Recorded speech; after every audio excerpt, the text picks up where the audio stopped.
We Okay, we'll call this meeting of the Historic District Commission and the HDC Innovation Focus Committee to order Thursday, February 2nd, a little bit after 1 p.m.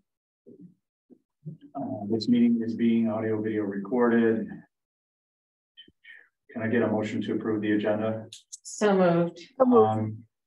Okay, Diane Valbeecha, all in Val on your motion? Aye. Carrie? Aye. Abby? Aye. Diane? Aye. And I'm an aye. Okay.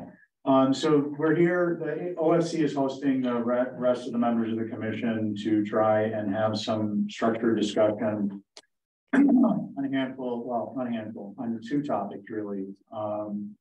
We're going to, for the interest of time, forego the discussion, any discussion on refinements to the best practices, which were adopted in 11/22. And we're going to move into advisory group discussion, which is near-term actions. And this is for commission discussion and potential vote. And really what's behind this is the idea that we're experiencing a bit of a logjam, for lack of a better term. And the idea is that at this point, it's been with the select board. And I think they're a little uncertain what to do with this topic. And I think they're a little confused about what to do based on having watched the meetings, based on their wanting to do a good thing, the right thing, but not really understanding because there's different input or testimony from commissioners than there are from staff. And in some instances, there are opposing point of views. So that's kind of a summary. If I didn't get it exactly perfect, forgive me. I'm just still learning to be human, my new favorite country song. And I think the idea is to provide, if you will, a straw concept on moving forward. And what that straw concept is, basically a basis for discussion, is that we go back to some comments that were made when this first came up. And that is that well, let me just say this. The select board, as we know, is an executive body. They don't wade into these things typically. They get a recommendation, they ask questions, and then they make a determination. They currently don't have the information to make they don't have a common point of information to make a decision. So they're put in kind of a difficult position there where they have to decide between two kind of I don't use a wrong word there, but two different assessments, and that in the determination they make could itself be problematic and create other problems. So what I'm hoping we can do is come to a solution that, or a procedure that will allow to develop a kind of a common perspective to be presented to the select board. With all that said, what I'm suggesting is that we go to the basics. Who with the advisory groups? I'm speaking specifically about HSTAG, which is Historic Structures Advisory Group now, versus the board that it was. And also the Sign Advisory Committee. Those are the two that are most functional currently. I'm suggesting we focus on those two because they're in a way a pilot. So if things work out, great, we can expand it if that's the discussion to the other groups. If it doesn't, we don't have all these other groups working on the same approach. And the approach is that the chair will, if we have support of our professional staffs who work for the town, the director of planning would professional staff would meet with the respective chair of those two groups and trying to develop the who, what, where, when, and why of these groups. And what we mean by that is who's involved, what are they accomplishing, when are they doing it, why are they doing it, how are they doing it, Robert's rules, being subject to the town's committee handbook, and so on and so forth. So the who, what, where, and when, why is a very simple way of kind of summarizing the programmatic and procedural aspects of a committee. The idea is that staff would be involved because our professional staff have insight that I think we all respect, and to enable them to weigh in on where there's redundancy, where there are issues with time management that come up, and it gives them and the chair, the staff and the chair, an opportunity to kind of weigh through those things offline and try and come up with solutions that they could then bring to the OFC with all the members of the commission here, some type of a recommendation on how to move forward. I presume that it would be something along the lines of the advisory group would be reinstated through the select board. Again, we're looking at near-term solutions here, not the long-term ones, but the near-term could blossom into the long-term solution. I presume it would be something along the lines of, this is the who, what, where, when, and why, and how, all consistent with the HDC mission, that we would like to have the HDC recommend. That's what the staff and the chair would bring forth, recommend to the select board. So then the select board has they have the common assessment on the points of agreement, and then they can simply make a vote on it. So that's the suggestion, and I wanted to bring that forth for some discussion. But I am going to ask you guys to please, Diane and Connie are online, comments through the chair, and just so we can keep it orderly, okay? Hey. Diane? Yeah. Did you want to comment? I make a comment. I think that that's a good thing to do.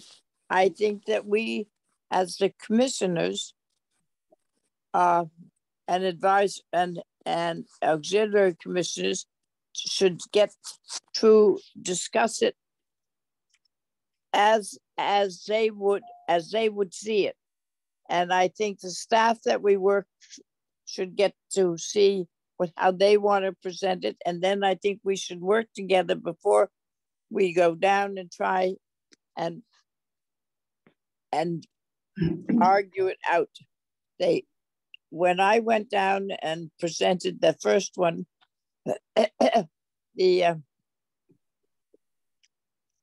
Matt Fee seemed to know what he was doing. Brookmore didn't have a good concept of what the advisory boards did. So I think that to make the presentation with a group of people that have been suggested, we should put all our facts together. And if we don't agree with the staff, then work it out in such a way that there would be an answer to work it out if we have to. I think the advisory boards are very important. It saves us time. It gives us knowledge that we can't know about everything. And I think they're important for us to do our job. So I would like to really try and work this out so that the select board will reinstate the advisory boards for this time. Okay, thank you, Diane. Anyone else? I just have a question to clarify. Mm-hmm. We need to get staff's idea of how SAG can work to benefit them and our process. We all know we want SAG to work because we know they benefit our process. So we just need to bullet point why to the select board, or are we coming up with a way to make the thing function administratively and conceptually? Because I mean, the way they've been doing it, they advise, they write down the way it's been working now seems to be good. Maybe to streamline it, because you said something about a log jam. Maybe it's just that Holly, when she does hers, reads their comments as well as puts her input. So it's not Holly does hers and then they do theirs, but just combine it as one brief statement per project. Now, this is all contingent on what you think, because I would think that would be one way to go about it to streamline. So one person is speaking on each project, you speak and they speak also. So maybe that, but that puts more on you to So have to read. I want to answer the question, and then, so the idea isn't that we're managing that aspect right now. Okay, So the idea is, and then to answer your question, well, that because- doesn't answer part of it, because then it's up to the chair. The idea is that the chair and the professional staff get together and they discuss it and they work out, because there may be points of information that the chair isn't particularly aware of with respect to how staff operate and what's involved with the time. And then they can look at cost benefit of time analysis. They can look at different ways of how they're interacting in order to accomplish the same goal and come up with a solution. Now, right. It's not a bullet point for the select board so much as it's a package. You know, I very simply said who, what, where, when, why, and how. But why, obviously, is to support the HDC mission. Where is a programmatic thing? Where do they meet? When do they meet?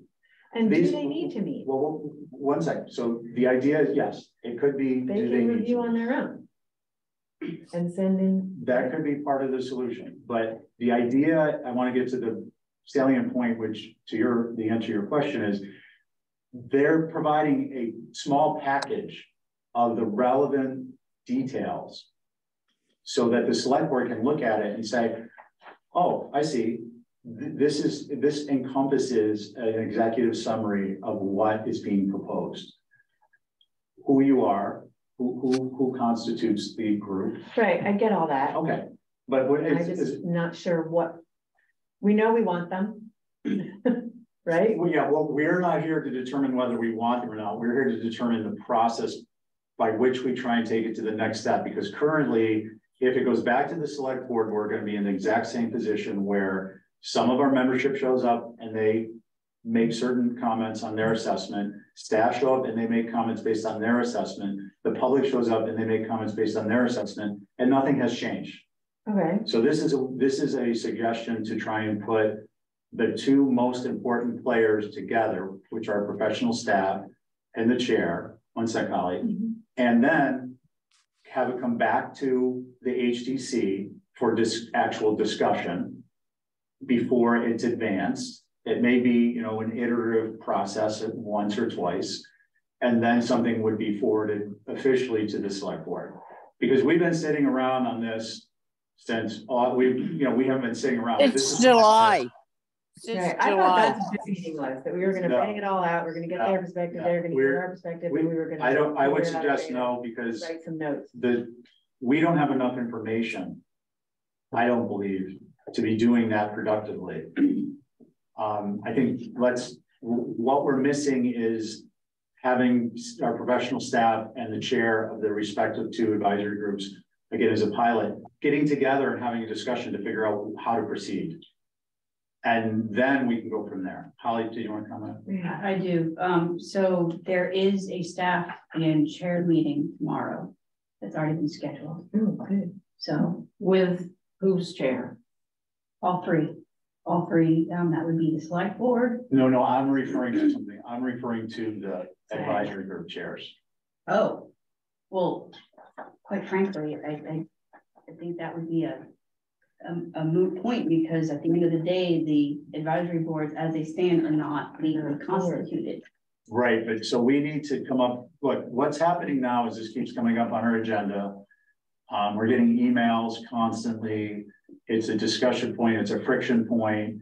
It is affecting the ability of the commission to do its regular business.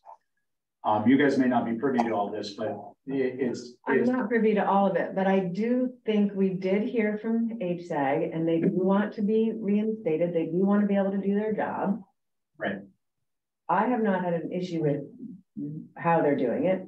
I think it's been done well. I don't know what more, I mean, the why. Okay, but we're missing the point here, guys. Yeah, I'm totally missing. I know, I forget exactly what we're doing. Okay, I'm gonna back up.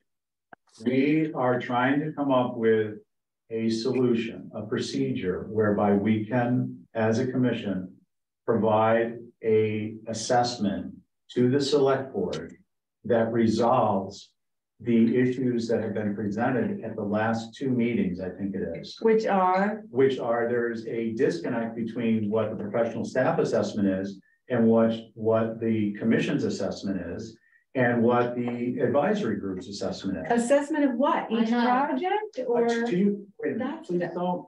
No, I'm you know sorry, what? I can't, Watch the select board meetings on this topic? I have not. Okay, well then you put us at a disadvantage, Karen. Okay, then I'll because- keep my mouth shut. No, you don't Because need to I keep your mouth shut. but- understand Well, why that's it's the so problem, complicated. is that there's a disconnect at the level of the select board because they're being presented with two different assessments and being asked to make a decision.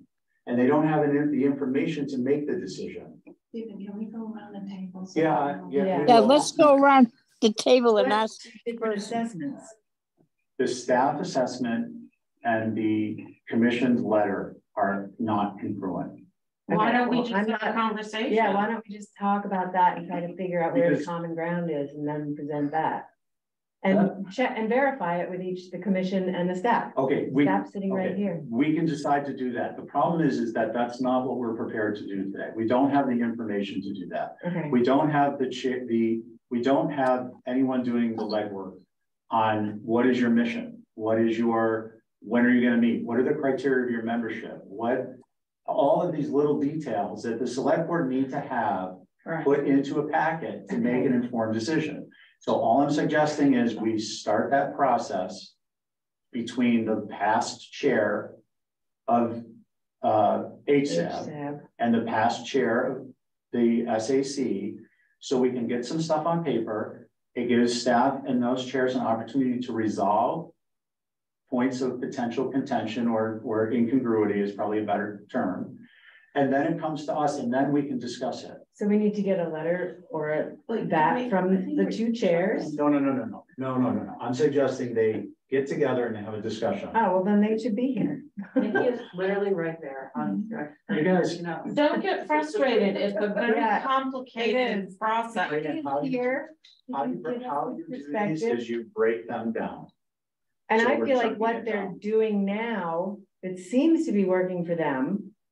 It seems to be working for us. Okay, So it's just a matter of them writing it down and then, what you're missing is that the select board need to vote on something in order for these to be official. But Right. do they?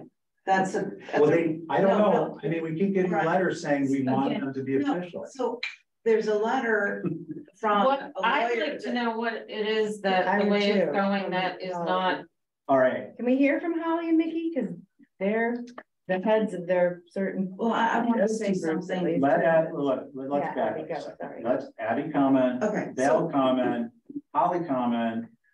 I'd like to comment. Then you can comment again. Yeah, otherwise you're the only one speaking though, Stephen, because. Well, I'm we all answering, have something Abby, to say. please, I'm answering questions, so Okay, you don't so- need to start that little titty tatty thing. I'm not. teeny I'm and tiny, simply just was trying responding to to have my questions. voice. I know, this is like when we have a meeting and some people have to present the topic. I'm trying to present it. You can most certainly talk, as long as you stay on the topic and we're not discussing an attorney's letter because it's not part of a near-term solution. But there is, It is not part of a near-term solution. We're not discussing that. okay, what, the act, there is an act. And it says that the HDC is able to make its own advisory groups. Okay, so So I now, don't understand why it's a question. It says it right in the act. that okay, we are it doesn't able to say do that in the act. Say that in the act. it does. So now, do you want me to respond or are you gonna say, oh, let me No, talk? I don't want you to respond because I want to say some more things. Okay, so say your things. It's and then because I'll- if it's up to an. it is frustrating. Yeah, I'm getting frustrated and I didn't come in here frustrated, so I just would like to say what I think. It looks like the act is up for interpretation, and if it's true that we as a board can say we want these advisory groups, and why do we have to go to the select board doesn't want to deal with this? They don't. I've heard They're in favor of us. they're in favor of it having the anyway. groups. Sounds. So, What, you guys, please, one at a time. The other thing I want to say about the difference between hearing from HSAP and hearing from Holly, I think it's important to hear from both of them because both of them bring something to the table. I learned something from each of them. And it's very important to have the two, you know, everybody, Holly and HSAB bringing really important information to help us make the right decision. So I think both of, I don't see a problem with how it's working right now. Okay. I agree. Oh, there's someone in the back. No, Mary, I'm sorry. We're not taking public comment. This is out of control as it is. It's not out of control. We're discussing. Well, and it is. And we've been I've been trying to discuss this since August 17th, when we got the memo that the advisory boards were supposed to cease and desist. And I thought that was like, I was really upset about that. And it came out of the blue and stopped me in my tracks. So Okay, and Holly, why don't you go ahead? I was just thinking, Mr. Chair, I was just trying to figure out where in the special act that it says that we can have advisory boards, because at the end of the day, there's no legality, and the KP law, the town's attorney would not be providing an opinion to say, gosh, if it was in. but unfortunately, I think it's up for interpretation. Okay, we'll address interpretation after. Diane, did you want to add a comment? I think, see, we have to listen to everybody. All of us as commissioners have voted to go to the select board since August, when that first one went down, and it was put off for a study. And Voorhees got up and spoke against it. Linda Williams got up and spoke against it. Holly and Esmeralda spoke against it. This was the first time I knew. Yes, Holly, you did. You remember? Please, let's keep it to the topic. I'm trying to get to the point. Thank you. My point is that it's important for the HCC to count on their advisory committees, boards, whatever you want to call them, and their staff to get what job we have to do done. Whatever part you are on, we should be working together as a team, not at each other's heels. And I think we have to feel that way before we go to the select board again. There is a letter. It has been put to, what's his name, Giorgio, to see what he says about it, that says there was a meeting. I can't reach, unfortunately, I can't reach my papers. There's nobody here with me this week, and it's out of my reach. I think we have to talk about it so that we, the 5 commissioners and 3 auxiliary commissioners, know what we're doing, so we can count or understand our staff and the people who are above us. So we've got to do that. It's not that you have to do this and the chairman will do that and whatever. We all have to agree that we're going to make it work, whatever side of the table you're on. That's what I think is important, to go to the select board saying, this is what we've done. We've all agreed to this. This is how we would like to do it. Then we don't have to answer questions or whatever. That's the way I think it would work out. I don't know what you all think, but I've been working on this for quite some time. And I think that's the primary thing we have to do. We're a team. It was nice to see if we acted like that. The team of the HCC and its staff. That's what I think. Thank you, Diane. Dale? I would like to understand what the conflict is, because it's hard to, or are we just simply here to say,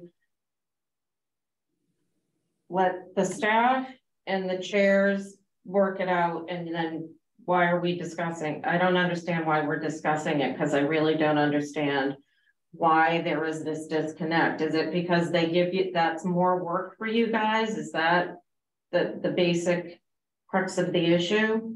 Of the advisory board? Yeah. They're not legally constituted. That's the issue. End of story. Now, I gotta go by what KP Law says. I can't go by the. But we're trying to get them. You guys need to please stop. This can't be a free for all. One at a time, please. Mr. Chair, through you, if it's okay. Yeah. First, I want to address this staff against the board thing. It's not. If anybody actually read my memo to the select board, when the select board wanted this discussion, okay, it's very clear. And what I ended up ending at, it was facts, all facts. How we've been functioning when they were disbanded, right? How the commission has been functioning, how we've been reviewing, because there's been this misconception in the public that we're behind because of lack of the advisory boards, which is false. No, That's no, false. Well, there was this misconception that was put out there. But I just want to say that at the where at, I'm sorry. Abby said, I've never heard that. I just commented to her that it's in letters. It's being publicly pushed that is the issue. Thank you, Mr. Chair. Thank you. And where I was very factual and then honest, I said, in all honesty, the removal of the structure advisory boards has not hindered the HDC review process, even though there are many applications before the commission to review. That aspect has not changed due to the size of our unique historic district. The Nantucket Historic District continues to receive valuable information for consideration for all applicable applications in the review, and will continue to do so. At the end of the day, the issue of the removal of the advisory boards is the legality of it. We as a town need to legally constitute. This is the wish of the commission to bring them back. I'm not against them, but they have to, by law, if you find something that's wrong, as a practicing planner, as a practicing lawyer, you have to fix it. So let's fix the structure, right? There's that aspect. There's the aspect of, you know, the select board cannot just wave a magic wand and fix it. They really and truly can't. And I think that's what the commission was asking for. There are steps and procedures that will have to come into play in order for that to be done. But I want to make it clear that my memo November 10th to the select board was not, and it went to the planning director, and the planning director forwarded it on, was not to be against this commission. Why would I do that? I work with you guys on a weekly basis. I wouldn't be in this position as a staff member who, you know, if I didn't have a care for this island. It was no my means to be, you know, disrespectful and not be open. I have since, because then there was a discussion at that particular select board meeting about the concerns on how long applications take. Well, I understood, you know what, wait a minute, as they don't really understand our triage, right? And we've worked on that on the consent agenda. So people are assuming that, oh, well, I submit a shed, it's going to take me 6 weeks to go through the review process. Well, we know that's incorrect because of that triage system that we have when those applications come in and we go through, and now we're including the commissioners to do that. That's helpful. I think it gets you guys have been providing a very robust consent and conditions agenda. So I did an updated memo to the select board. I copied the chairs so they were aware of it because I understood that disconnect, and I respect that, and I apologize. I didn't do that on the first memo. I should have, and that was my fault. But I thought it was imperative for the commission, the select board and the public to realize that the disbandment was not something that was hindering the amount of applications coming through, if that made any sense. Yes. Again, I wanted to clarify that for right. Thank you. So, okay, please. Carrie, you were. I was just going to say to Holly, we need you to give us how you think the HSAG would work the best. What? I feel like I shouldn't even be here. This is what I suggested at the beginning. Holly has, can I interrupt for just a minute? I said it like that, but yeah. Holly, well, I presume that everyone grasps the issue, which is that 1, the issue at hand is legality. 2, a process needs to be put into place to provide a solution that is workable for our professional staff and the HSAG chairs so that they want to be involved and their membership want to be involved. That's what I've been suggesting here. Not that we sit down and we hash that discussion out Right. amongst the chair and the staff here today, but that we authorize it because we're the leadership role. Right. And then I just want to be clear, no one suggested, and I certainly didn't, that we not listen to everyone. I did suggest, and that we not get a chance to talk about it amongst ourselves and with the professional staff and the chair. It just seemed to me that it was logical to do that after they've had a chance to talk. It would be more productive after they've had a chance to meet and maybe a couple meetings and work through these things, maybe a half an hour, 2 half-hour meetings, whatever it is, so that we are advancing the process. Right. I think Holly needs to have our support, which she has my full support in, and this is putting more on your plate because now you have to come up with ideas of how it could work for you to use HSAP. Now, as a board, HSAP has to meet, they have to be publicly, right? That part seems to me like if there's a way to not have that, that they can review on their own, like we do often before our HDC meetings at home with the view list, they can do that as they're doing now, writing out information and sending it to you. So you have it, you've got their thoughts. So a lot of this is very factual stuff that they're giving us, but some of it is subjective, noticing certain things that are inappropriate that, you know, unless it's based, whatever, that's a detail, but what do you think of that? Because it seems to me that in the end, you're the one who runs it all. This is basically your purview, but under us. So it's the legality, Mr. Chair, through you. Yeah. I'd like to hear what legality. Mickey Rowland has to say. He's got his hand up. Okay, Diane, someone has the floor, please, and this is a commissioner meeting, so we're gonna continue on our discussion until we feel that we've reached a level of just basic understanding of what it is we're trying to accomplish. And then we have some sense of that, and then I'll consider opening it up. I want to hear from Mickey, but it's premature at the moment. to make it legal, we have to get the select board to sign up. And don't interrupt me, Abby, I'm sorry. Is that right? Well, everybody else is interrupting, but No, it's me, I'm interrupting because I have to have a conversation. I can't just talk, my brain won't stop. Right. After. So, I need to be Holly, engaged with what, the person. but I'd like to get some feedback from Holly for a moment. Holly, what do you think about the concept of a process whereby, at which I outlined at the beginning, whereby you obviously this is subject to approval from the, director of planning, which is the town, the director of planning's role, not to put anyone on the spot, but, we're not dictating to you what you're doing or not. But subject to that, what is your feeling on the productivity of getting together with the chairs and kind of hashing out what the most appropriate way to go forward is, and then presenting it to the HDC, either through the OFC or as a group. And then at that point, we all have a chance to talk about what you presented. Please, I'm asking Holly a question.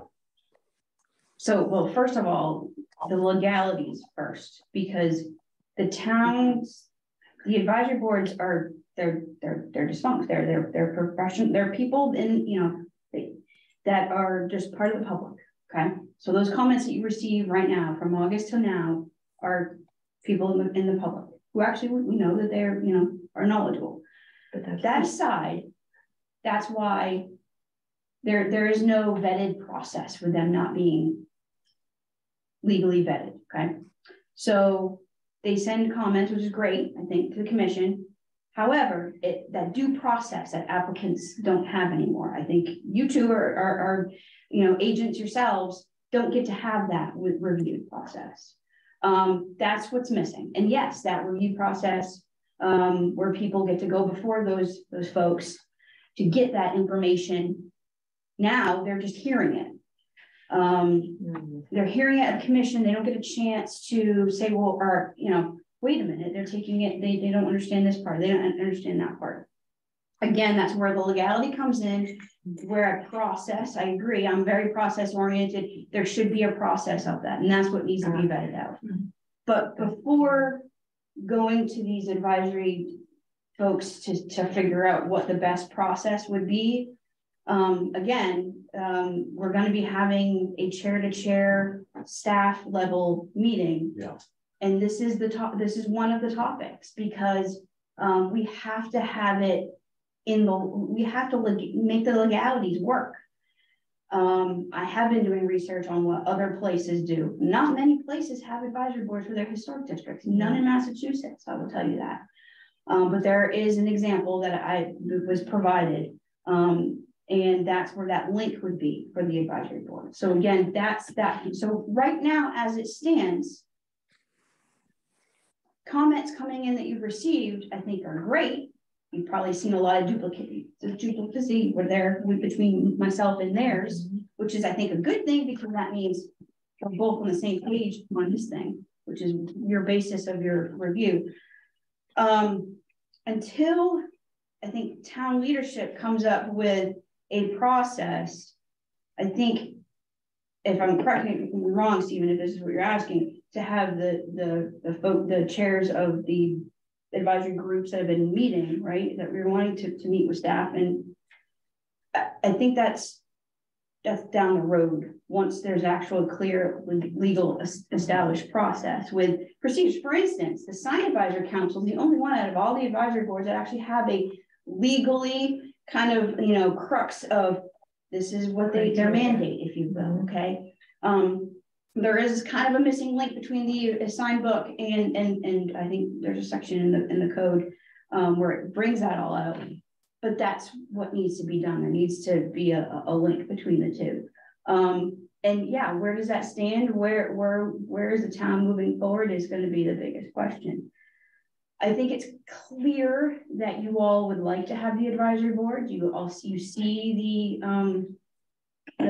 need to have that. You know, it just needs to be legal. It needs to be legally constituted. It needs to. And then I will put this aside. I have to go by, as well as all the town staff has to go by the way town council has looked at it. I understand there's another opinion out there, but at the end of the day, I don't understand. I believe that has not changed the path forward. Abby, go ahead. So on that point, which I think is the most important point, is if we're saying this is it legal or not legal, we really have to look at the other letter, and whoever is in this, who's in the meeting with these chairs. Is it you and Ray and it was originally going to be the chairs and the vice chairs, and it went to chairs, which is fine. So it'll be the chairs and the select board. Okay, so I think it may be a representative of the select board. It's not a actual. There's no open meeting law. Yeah, it's just a discussion. It's literally a chair and a staff member from each committee. Yeah, no, I just wanted to know, but I think it's important that at that meeting that they bring up this other letter, because if it turns out that we can just reinstate the advisory boards, all of this is so. It's been for long, and I think that's a waste of time. But yeah, so that's my point, that at this meeting, that be brought up as well, that the other letter be brought up and given its due, because we do want to hear also from Sconset and Matticat and all these other it's really important. Matticat is changing so fast, and we need that input, and we don't have it right now. I don't disagree with the concept of moving something forward. Carrie, I have a question, comment. Is the town concerned, or the select board concerned about the open meeting laws, the many different groups, the time it takes, the effort it takes, blah blah? Okay, so legally, if it's an advisory group, the applicant who's seeking out their advice, the groups are not voting yay or nay on their projects. We are. Correct. So it is truly advisory. If you want to go and get advice from them, you can. If you don't, you wait and you go to the HTC and you hear what they say in the meeting. Mm-hmm. So in that's a big deal right there, because that means I could seek out Mickey if I'm designing a house in a certain area that I'm unfamiliar with. Mickey, can you help me? Or Brooke, can you help me? I don't know. Or Polly, can you help me? That's one-on-one. So this is just an organized fashion of doing that. So why do they have to be publicly notified and all that sort of stuff. It's an applicant asking advice from a group of people who have a lot of knowledge.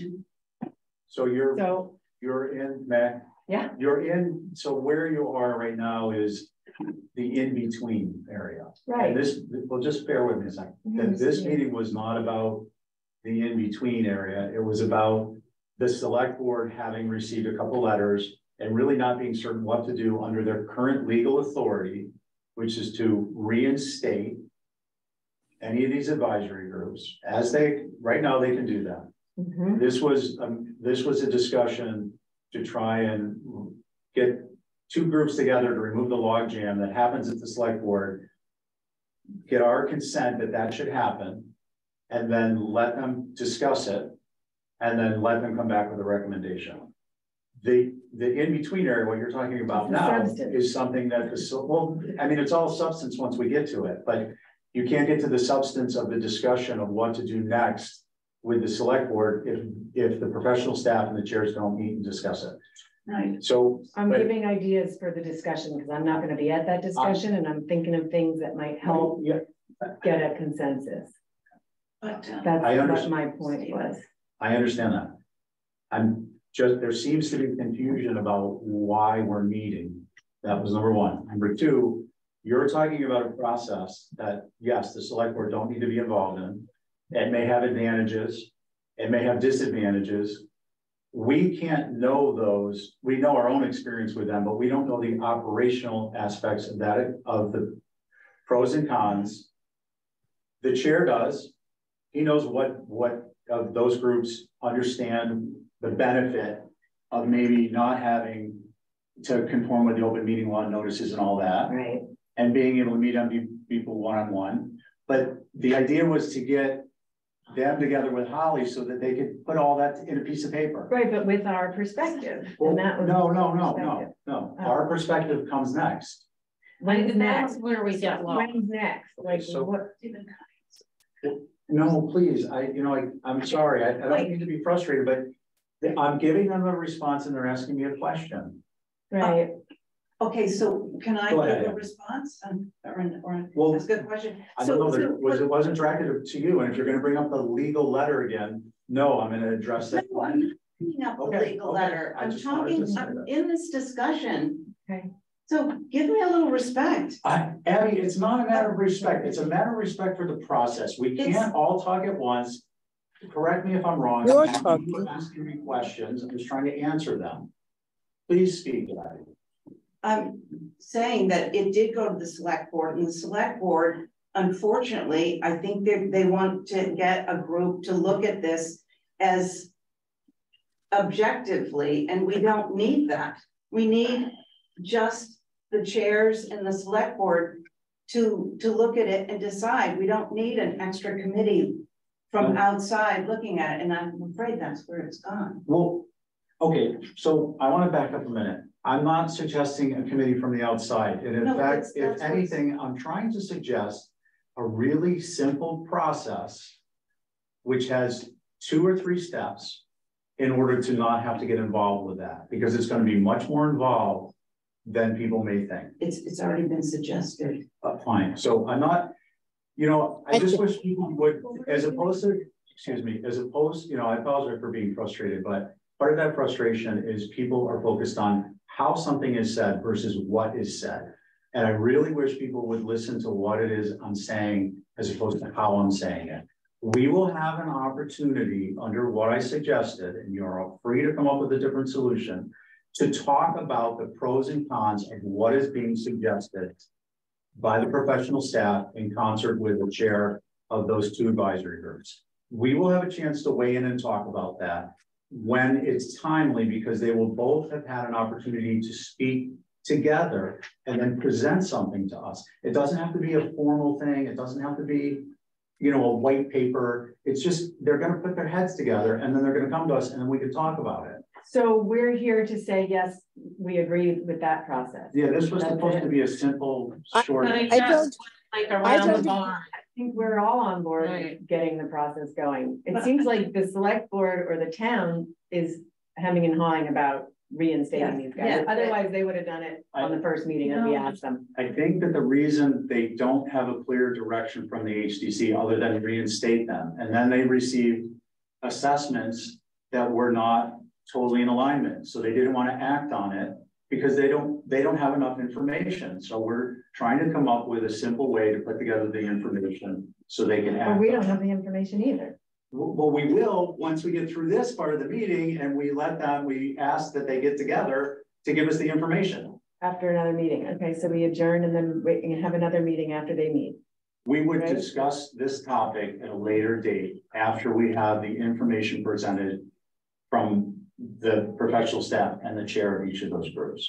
Okay. I And would we get like, on- I Please, would like Diane, to go ahead. say something. Come on. The letter that we are talking about, the original letter that went down to the select board was written by Ray Poe. And it was very clear as to what we wanted, what the board wanted, what and how they wanted it and what they wanted. It was not some la thing. The only reason that I was there representing was Ray was away and he didn't want to go down. So that's all. He wrote it. He did it all. We should remember that and stop acting as if it was a piece of trash because it was not. Diane, I'm sorry, you've got to stop that. No one has suggested that the prior correspondence were inappropriate or or somehow cheap or no one has suggested that. We're simply identifying, Diane, I did not. The facts are not put down clearly. I think that if there's a meeting with the people that should just be the chairman, there should be Holly and Mickey and Angus and Ray Poe. We don't need anybody else. Let the four of them talk, not. Diane, you might have missed this at the beginning of the meeting, but that's what I suggested essentially. So you're supporting that, is that correct? Just those people, yes. Okay, so I'm going to suggest, given knowing Ray's schedule, that we have it be we asked for the professional staff to be involved with the chair of the respective group and put something together that they think is workable, if they can come up with something they think is workable, to present to us for discussion. Is that okay with you? Yes, that's what we need to do, not to get all sorts of people in. Keep it simple, direct, and come back to us. Okay, so that brings us back to the beginning of the meeting. Is there anyone who feels we should not be doing that? Okay, so I don't think we need to vote on it necessarily, but we will ask our chair to, contingent upon the result of their meeting tomorrow, reach out and ask for the professional staff's assistance and to meet with the respective chairs. Mickey, I apologize. As you can see, we're having a robust discussion here, and procedure sometimes on procedure ordinance sometimes go to the wayside. I'm sorry, Gail, I get to speak too. I know you get to speak. You do all the speaking, but it's so complicated. It could have just been easy. Okay, well, and now that you've microfied my contributions by diminishing my role, I appreciate come on. it. Mickey, would you please go? Thank you, Bill. Yeah, I would like to get all the advisory boards back online as soon as possible. I think it's a real benefit to the public, to the applicants, and to us to have a kind of a public meeting where we can talk ahead of time before we make our recommendations. And the only real legitimate way to do that is to get it through the town, through the HDC, and that will probably require a little bit of some of the staff's time, but probably not a whole lot. So whatever process you want us to do to get that done as quick as possible, I'm in favor of it. I can meet with Holly tomorrow, or later in the week or next week, whatever it is, in order to move this forward. But I'd like to get it going without it lingering much further. Okay, thank you, Mickey. We appreciate the input. Again, I just want to condition it as, it's not necessarily up to Holly, and there are other decisions that are being made perhaps, or concepts that be brought forth after the chairs meet tomorrow with staff. So unless something were to change that, our consensus is that you guys would get together and you and SAC chair and try and come up with a solution. And we don't know what that solution is going to look like, but you guys are the ones who are going to come up with it as a discussion topic, and then we'll get together and discuss it. And then we'll decide, move it to the select board or not. Much of this, the way I see it, is going to basically reinstate the boards almost exactly the way they were originally. I mean, we had, appointed board members, we had a chairman, we had a process, and they were public meetings. So that was working pretty well until we were disbanded. So that's really what I'd like to see it go back to. So I'm not sure what, there will be some discussion about details, but the way I see it is kind of just bringing back the old process. Right, me too. Before Zoom happened, Zoom seemed to mess everything up. Right. Because it had to be on TV and all that business, which is Zoom helped. I wouldn't be here if it wasn't for Zoom. Yeah. This happened after Zoom started, so that wasn't the problem. Okay, so we're going to see if we can try and advance this with some discussion, and we'll see what happens. That's basically what this last, I don't know what time it is. Last hour has been about. All right, I'll make that motion. Okay, to have the I don't think we actually need to vote on that, but we can if you want. No, I just wanted to make it process because it's okay. So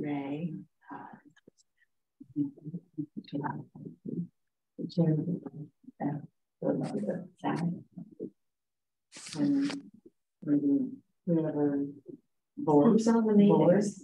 can we? I'm sorry. Okay. So Mary, and I apologize for not calling you, but it's just, if you could see, I had my hands full. Do you have time for public comment? It would be brief, and I think it's helpful. You can make it, but we are really indulging because we don't have public comment on the agenda. So okay, well, I'm also a member of the HCI. Yes. So I feel like I have that. Okay, no. I was going to indulge you. I just one thing that I think we've discussed a lot is, as Nikki said, having an open meeting. We missed that back and forth dialogue with the applicant. It builds a way to help educate, especially when it's somebody who's coming from off island. It's really important. Most people who've worked here their whole lives, they know building the Nantucket Inland. Some people don't. The other thing is, if the meeting, this is like my pie in the sky dream. I think SAG works well because Kevin comes to every meeting and his signs are at the top. If you had all the historic district stuff in one point, Nikki could go, the next week I could go, we could alternate it. There'd be somebody you could ask. I don't necessarily know that Holly should have to read comments that aren't hers and then have to explain something that she wasn't in a meeting for. But right now it is a lot. I think it'd be easier to track if you were thinking about historic, Sconset, new construction. So okay, thank you. And I think that would be a great point to make when we have a discussion about what comes back to us. So if that's not included, that would be a point that we'll try and remember, but that would be a good time because it'll be topical and kind of get worked into things versus just being an observation at this point. Are there any other comments on this topic? Okay. If we could move on, again, I just really please ask you guys to help me out here. This is a structured discussion through the chair. It's very limited in scope. We're not going to we're talking about understanding the APM Citizens Article 10, independent HDC administrator. It's a very narrow discussion. Could I suggest Robert's rules for this next discussion? I would suggest that we always follow Robert's rules. So yes. And so everybody gets to say something and we don't. And you go through the chair. And you can do the synopsis. Yeah, that's fine. So I'm going to do the introduction because I'm the one who put it on the agenda.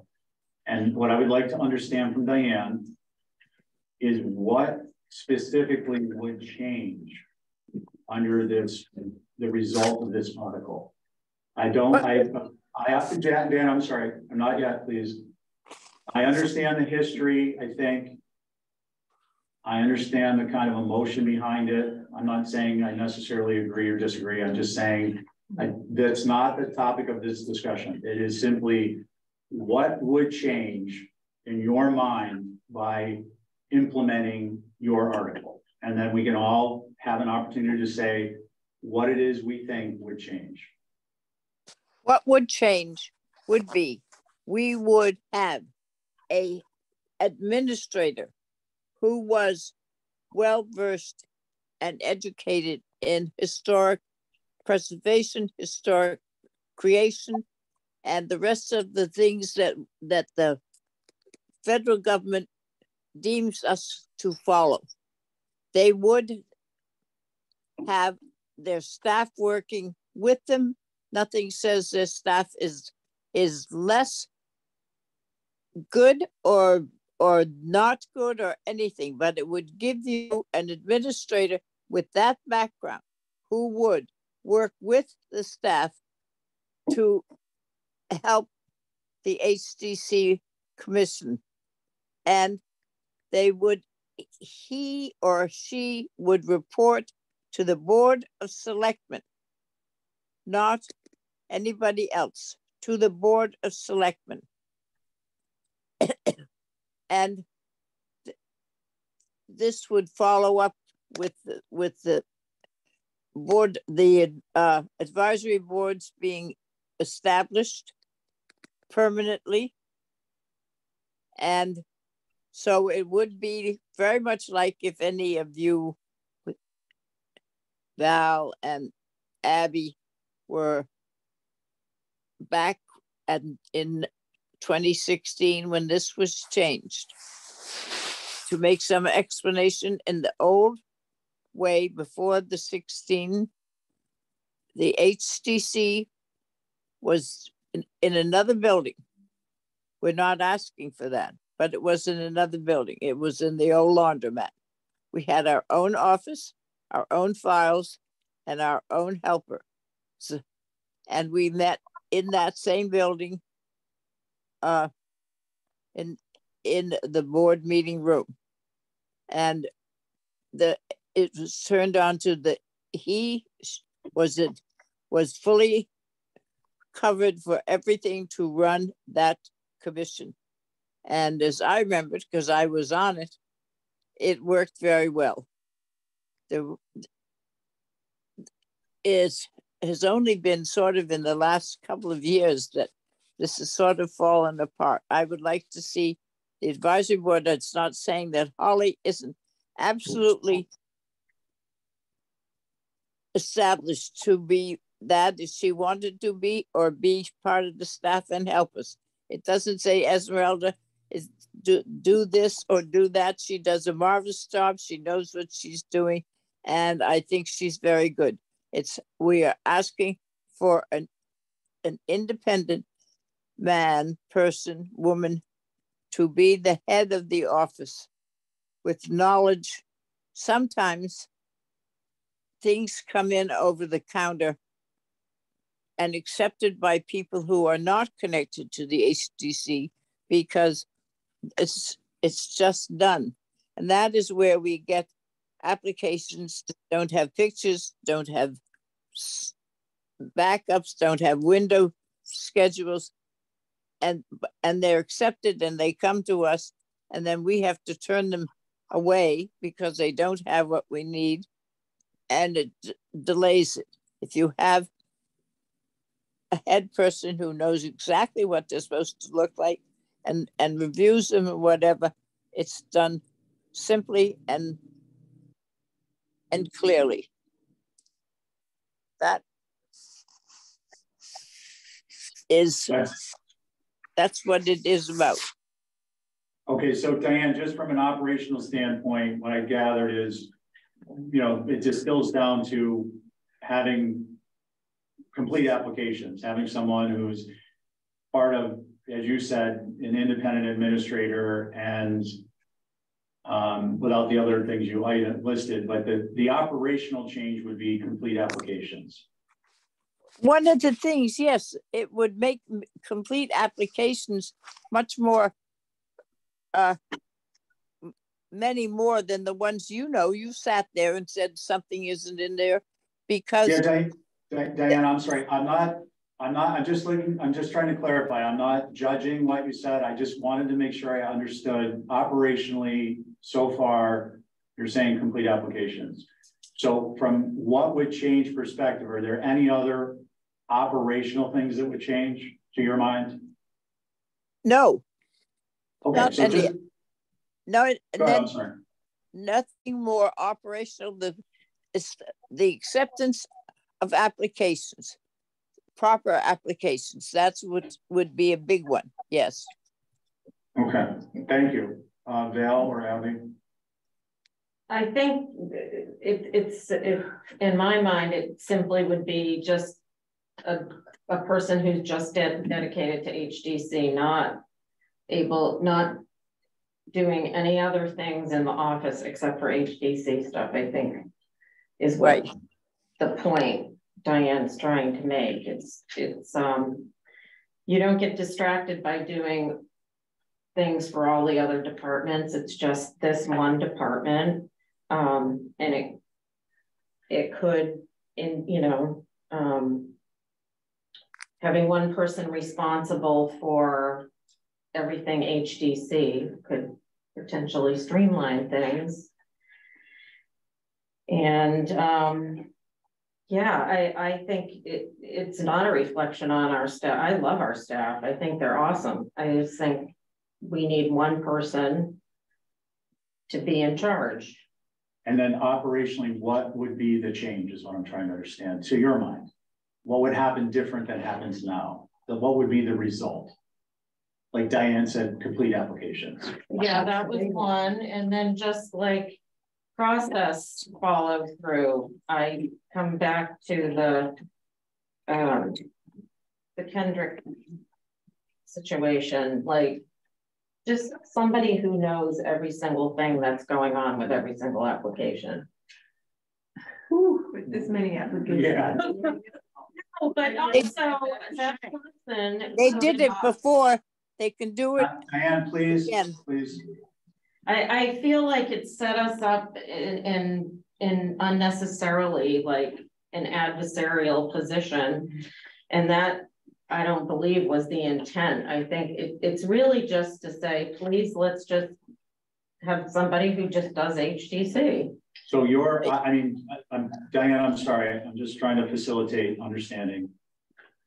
Is it someone who would basically view all the applications? Yeah. Okay, again, it's not right or wrong. I'm just trying to understand what it is. It's not that hard to understand, Steve. Thank you, Diane. I appreciate that. Val or Abby? Well, to Val's, I agree with Val. I think I see HDC is under plus, and it shouldn't be under plus. It should have its own administration. Like physically, if we were in this building, there would be the Department of HDC. And because I think the plus and HDC are like apples and oranges, that one is for developing the island in one way, and we're for developing a historic aesthetic. And they don't always jive. And I think when they referred to this thing about the advisory board was causing a backlog, I think they meant the time that we have spent talking about this, not necessarily the reading of the advisory boards. But so I think physically you're talking about how would it change? How would it be different than it is today? Well, specifically, what would be different? There would be someone you went to exactly to that department and you would hand in your application. So I'm old. I was at the Washington office, Terry greeted you, and there was, Mark was there. I had to meet I call it as soon as I get out. Yeah, anyway, so it had its own department. So I'm not going to say how much I want to work with Holly and Esmeralda, because that's You know that, okay? It's just that I'm thinking of a different physical setup, that you would go to a department and you would be greeted, you'd hand in your application. Those people specifically would be working for the HDC exclusively. And that's the difference. Right now, and then what do you see the outcome of that being? Faster procedures and sort of streamlining the process. Like a submission of applications and whatnot. Right. Okay, Carrie? Well, I think the person that Diane's talking about is Holly, but with a sidekick who can do all the other things that accepting an application and going through it in the moment to see that it's complete. Sure. And that the qualifications that I think Diane is talking about is just knowing what needs to be in there. There's a checklist, it can be checked. But I think it's a catch-22. I think the volume of work that is coming into this office is too much to handle. So they can't do it in the moment. When 5 applications or 10 applications come in, they can't check everything. So things do slip through the cracks because that's the nature of being too busy with not enough staff.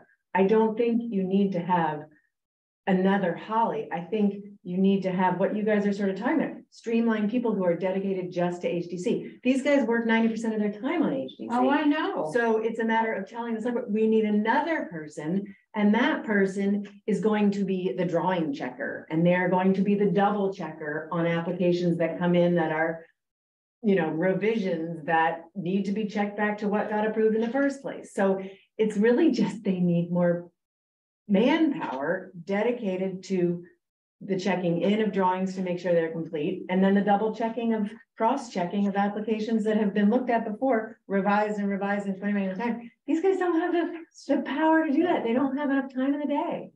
So it's, you know, we need more of these people to do just us, which I think is a consensus. Okay, Abby, you go on. Off of Carrie's point, and I may be going on a limb here, but I think the respect for the HDC is lessened by being under plus, because if that's the situation, that we have a lot of applications that can't be taken care of, if we had our own department with a staff that could handle it and not spread through an office that does different things, that we need to respect. The HDC has to have a little more respect and a sort of, I don't know how else to say it, but being under something else is sort of chipping away at our. Okay. Yeah, so Holly, I know you probably want to respond and you kind of want, but I think, you know, as Carrie knows, Diane, you went, so if you don't mind for a minute. Connie, do you want to speak? Oh yeah, Connie. No? Okay. Yeah. You know, I just want to get a recap. Diane, you think ultimately the largest operational difference will be complete applications. Val, yours is someone to view all applications with an understanding in order to prevent, you know, inconsistencies and things falling through the crack. Abby, the concept of an HDC window provides kind of a sense of independence and respect, which you all were talking about. And then it tracks with, you know, streamlining submissions, which is to say complete applications and things not falling through the cracks. Carrie, did I get any of that wrong?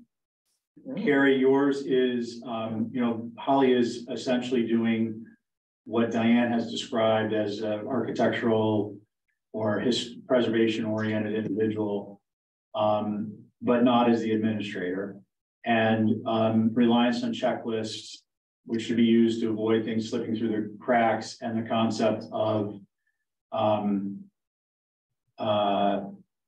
you know, essentially another person who's dedicated to particular tasks or tasks so that we're so darn busy that things aren't falling through the cracks. Is Right, that correct? because these people don't have enough help.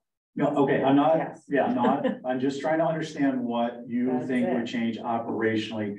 Carrie, it sounds to me like your comments don't actually relate to an independent administrator, what would change operationally. You were talking about what solutions could help us now and in the future. Yeah, Okay, because I think Holly is our expert. She just also happens to have a lot of different hats that Right. she's expert in dealing with, and she is dealing with it. right. So if we could clone her and have her all to ourselves, we'd be golden. But Okay, and then I would like to add something. Okay.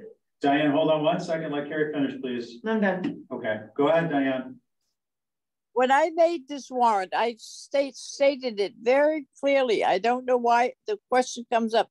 I have asked for a person who has the architectural background. Somebody checking through things that are good or bad are not having the architectural and historic background that I have asked for. This is what we need. Holly has it.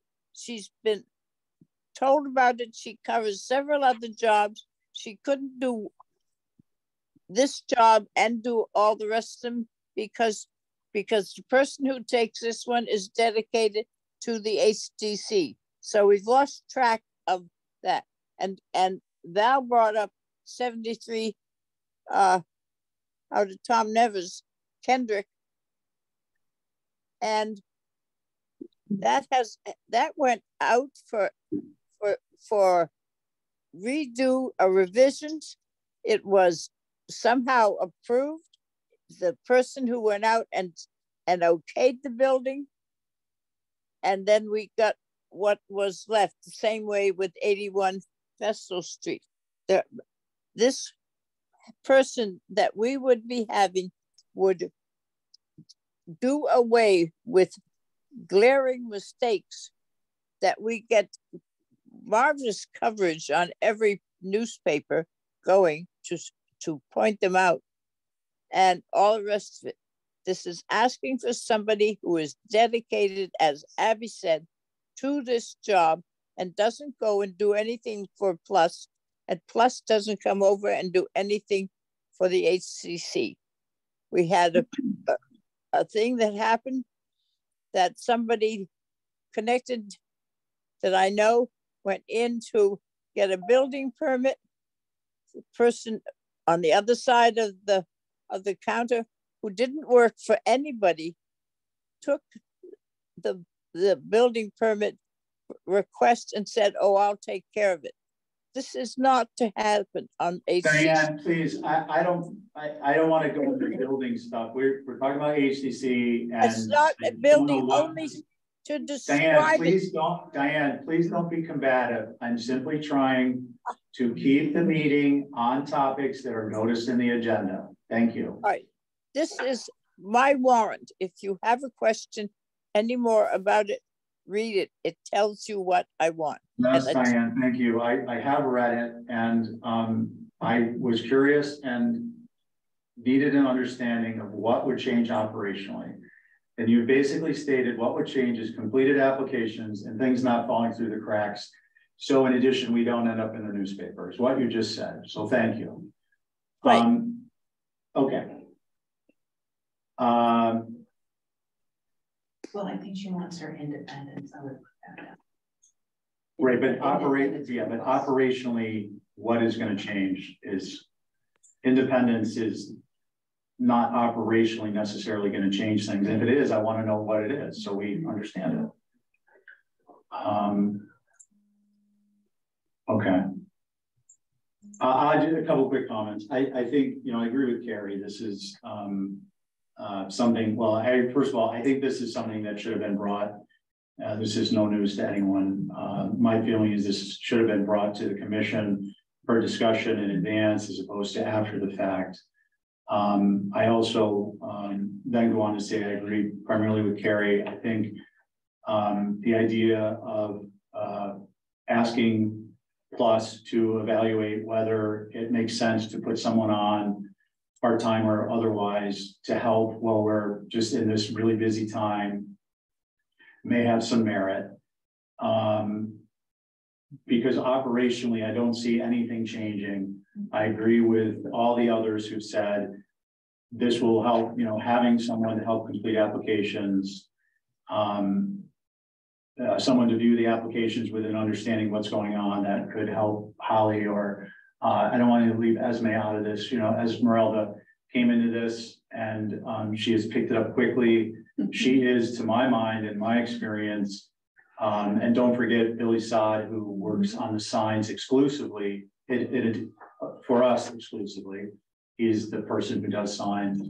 In addition to what he does inspections, and he's dedicated to those two things. Esme is dedicated to the administrative processing. She's our compliance coordinator. She has assistance of a few people. And but I just think it's important to point out that there are staff there. Does it need to be potentially looked at given the volume? The consensus of the commission seems to be the case. I want to point out that, you know, I know there's some emotions and past histories with the planning director, and my understanding is this article is kind of driven by that. I haven't, you know, I'm not involved in that. I don't know any, you know, I haven't experienced that. But what I have experienced is that when we've asked for something that would assist us, we've gotten it. And the two cases in point, one speaks to our belly because an army camp march on an empty stomach was a little bit of pizza sustenance, which I felt was, you know, very helpful. And some people may not understand, but when you're sitting there for 4.5 or 5 hours, when typical meetings run for an hour to be productive, a little bit of food goes a long way, both with respect to keeping you aware, but also with morale. And then the other was the tablets, which we received, I think, in almost record time. And those have been a big help for us in processing applications. So, you know, my hope is that we will perhaps at the Organizational Focus Committee have a little bit of discussion on recommendation to make to bring forward to the HDC. And it may involve, you know, some type of supplemental temporary staff, part-time or full-time, and see, you know, how that fits into the plus planning and budgeting and how they operate their department. Diane, you know, I'm not speaking on the article. I just want to be clear, I'm not speaking on the article itself. We've been advised through town council that it's not something that the HDC is involved with. We don't make determinations on that level of administrative decision-making. There's policies and procedures in place, including with respect to hiring practices, job descriptions. Those involve respective unions, things that we're just not involved in. So I'm not commenting on the article itself. I welcome further thoughts. That was my opportunity to speak. I just want to be clear. I'll say something. Yeah, please. Probably shouldn't, but you were giving the pluses to plus. I would say that this advisory fiasco has actually set us back. And I wish in retrospect that we had all talked together about it and come up with a consensus ourselves, staff and Historic Commission, that there's an issue and how are we going to address it? And that would have been more of a working together situation. My understanding is there was outreach to the HDC, and it was determined by town council that this needed to stop. I'm not speaking for anyone. I'm not speaking for it. I'm not speaking against it. I'm simply giving you information based upon the facts. And that's how that developed. We are now in a position where we're moving forward and trying to address a couple of different problems. One is the advisory groups. There seems to be a question in some people's mind that not having the advisory groups have set back our schedule. I would agree that it has with respect to all the time we put into discussing it and not moving the ball forward, which I think we started to do today. And number two, that the issue isn't the not having the advisory groups. There was that short period where we weren't getting feedback, but what slows down the meeting processing and is not the advisory groups, as has been stated in various emails. And I think that, you know, the distinction is real. I'm not going to harp on it, but, you know, it came up in discussion earlier. And I'm giving pluses to pluses simply in the context of discussion we've had. I think, you know, we're going to have a rational, non-emotional discussion. We need to look at both sides of the issue. Carrie, did you say something more about? I think Holly did. Oh, I'm sorry. I did, Mr. I thought you said Just on your point, even with the disbandment, there was no lag in comments to the commission. There's it's all record. I mean, Yeah. I've not stopped. Yeah. There was no. Please. I'm just stating there was no. So again, that misconception from some people in the public that, you know, oh, this is hindered. It has not. However, yeah, it's simply a numbers game, really, with the application, the amount of applications that you all have received. Mm-hmm. The creation of the local district in 7071 to the entire island has kind of been a double-edged sword for the Historic District Commission for this island. Nobody knew how this island was going to become. With that said, you all are the busiest, pretty much, commission and board on this island. There's no question. So you can only review so many applications in a time frame. That's another reason why staff has suggested to the chairs, and we have an additional meeting again. So, you know, we're all trying to come up with some solutions, and I appreciate that. There was just a recent comment about the HDC, you know, not having a direct dialogue with, you know, from the plus, which is incorrect. You know, in August, there was an email that you all saw where the planning director asked the chair, please discuss what direction the commission would like to follow and advise. That was, you know, brought out to the public. So there was that. As far as this HDC administrator warrant article, I think I said it, everything that needs to be said at the FinCom meeting. There is no one person, there is no one unicorn that can handle it. From what I've heard from Diane, is that this person would be checking every application. Good Lord, every single application. Oh my gosh, you all see how many applications, plus do all the inspections. There's no way. There is no way on God's green earth, excuse me, that one solid person is going to handle the influx of applications that come through that door and make sure everything is checked off. This is a team in here. And silos don't work. There's a reason why Plus was created in 2012. We are a functioning cog, probably the busiest cog of the wheel, but we function, Esmeralda, myself, Billy, all together with that admin staff out there. Now there's this concept that they all handle every aspect in Plus. And yes, a lot of them do. But I will tell you, Adrian, he's strictly HDC. He doesn't handle anything else. He's all HDC. There's 6 staff members out there, and I queried them all. I asked them, would you let me know how much time you spend on anything HDC? And you went from 100% of their time down to about 30% of their time out of those 6 admin staff. That's quite a bit.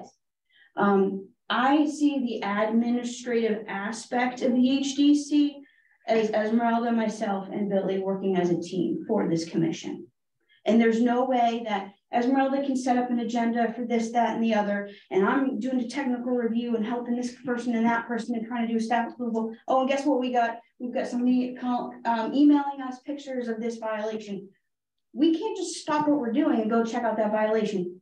Thank God for Billy. Now, granted, yes, he works on zoning board stuff too, but that's a minute part of his time. He does a lot for HDC as well. So that's why I say when it comes to the administrative aspect staff-wise for this commission, it's the three of us with our support staff.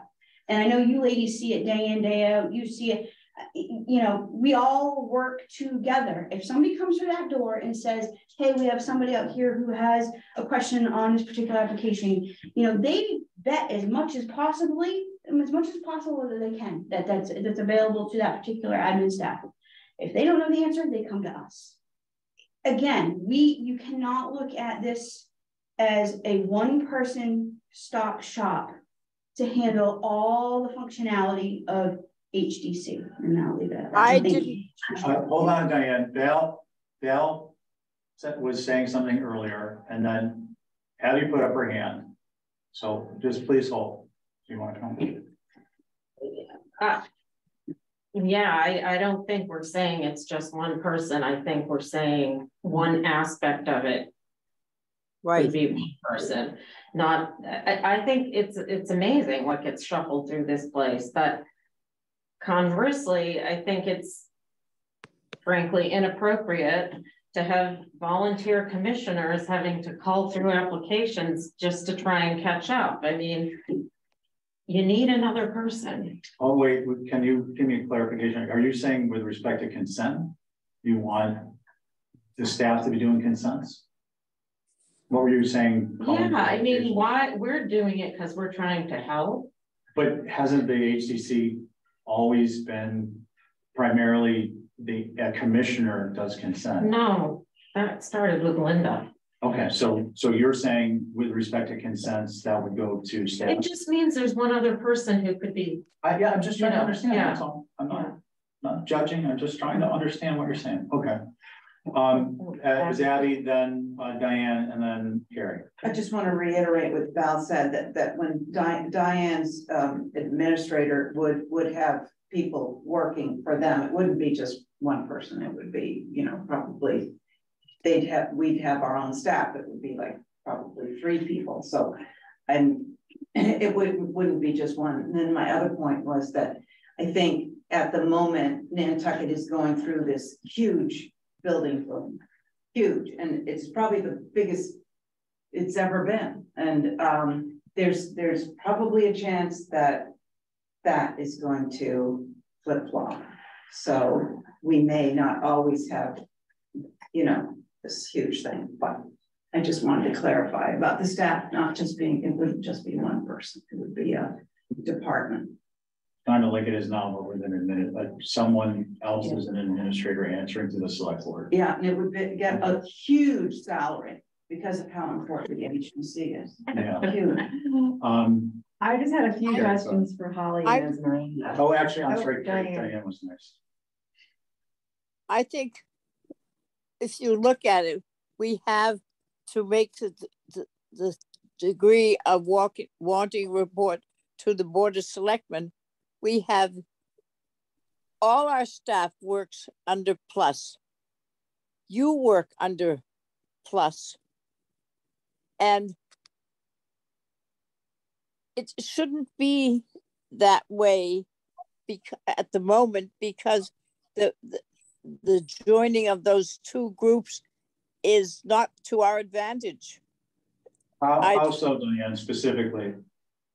Because I don't need to go through the letters that have been written about me from Could you just make a couple of salient points for examples, perhaps?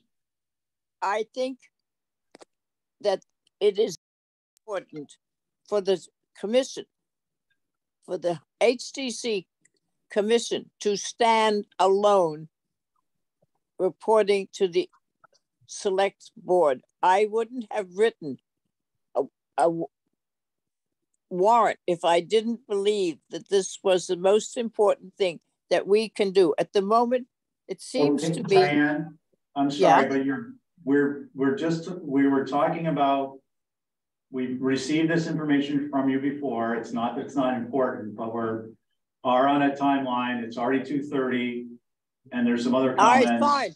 I'm sorry to take up your time. It's just Diane, please don't attack the person. Let's stick to Diane. I'm sorry, I'm not going to allow that. Allow Carrie, what?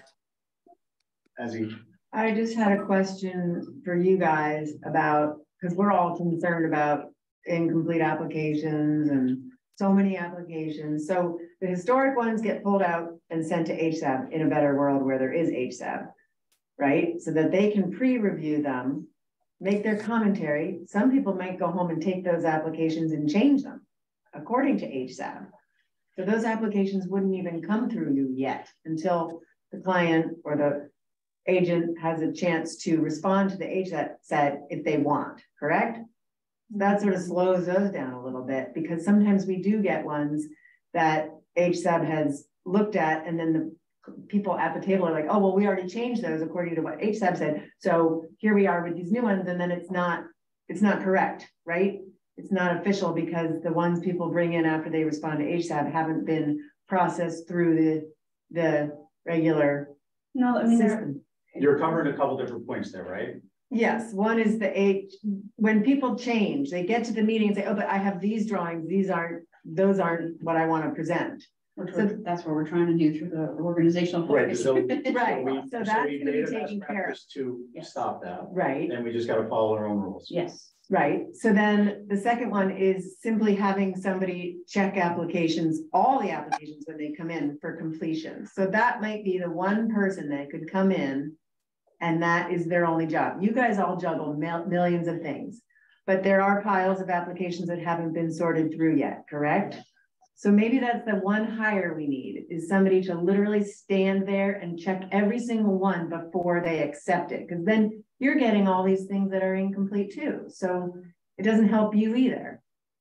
So I'm asking these guys. I know, but we've met and discussed this at your direction, so I'm going to answer it.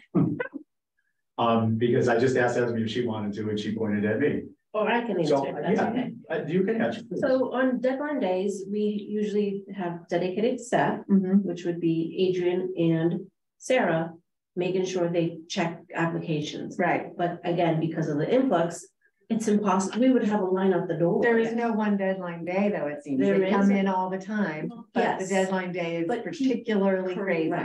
But people tend to wait till deadline day, right, last minute, and submit all their stuff. Right. Unfortunately, that's when things get missed. Right, and that's understandable. It's totally understandable because there's too much. But I'm just wondering how you can say, okay, you got to wait. You just have to wait because I have to make sure everything's in here. Pre-COVID, it will make them come with more complete paperwork if they know they're going to wait. Remember Karen and Doris? They were like, take it back.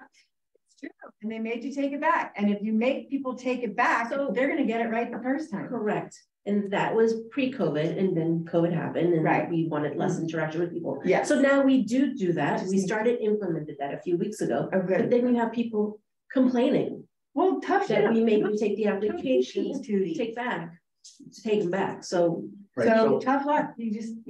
Tough luck. The HDC board has just told us that we are not allowed to take these anymore. Blame it on us.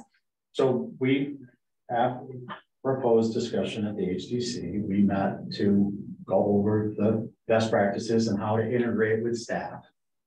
And Esme pointed out that COVID changed how applications were processed. Things were dropped off. Yeah. Remember those dark days? Totally. And there wasn't a way to actually sit there and review them, and nor necessarily did someone want to pick something up that someone walked in the door with, this piece of paper that could be covered with COVID cookies. So, that was identified as kind of like an operational change that was circumstantial, that was discussed, that there would be someone who is checking these off. And at that time, I volunteered on behalf of the commission that we support them and they need to understand that. And if there's a problem, then they direct someone to us in terms of the person who's the entity that's responsible for them having to take their application back. Yeah. So I want to point out that this is one of the best practices we voted. And yes, it is something that will take a little bit of time to implement, but it will make a dramatic change. One of the other ones that will help is when we get to it, someone flipping all the PDFs right side up. So Ray's not, trying to figure out how to freeze the screen so he can, there's a couple of things. We discussed a lot of details. It's not like this stuff isn't being considered. Well, I'm glad to know that. I didn't know that. But so the point I guess I'm trying to make is that, you know, I don't know, I mean, my takeaway from this is that there's, aside from this notion of an independent body, which I'm not, you know, I'm not getting into, I'm just saying that's one part of it. It is a matter of, do we have enough staff for what we're currently seeing? Or are there other changes that perhaps Plus would consider of their own accord that would address the concerns we have? So I think it would be beneficial, as opposed to saying, well, we think you need more staff. It's like going to the select board and saying, well, we want, I don't want to open this back up, but we want advisory committees, but we're not giving them enough information. What we would be incumbent upon us, and no, Diane's hands down. It would be incumbent upon us to, in a non-accusatory fashion, and a non-confrontational fashion, to make a list of the things we see that need attention. Because then we can say, hey, look, these are the things we're concerned about. Is there an adaptation you can make with the staff you have? And if not, can you please hire someone?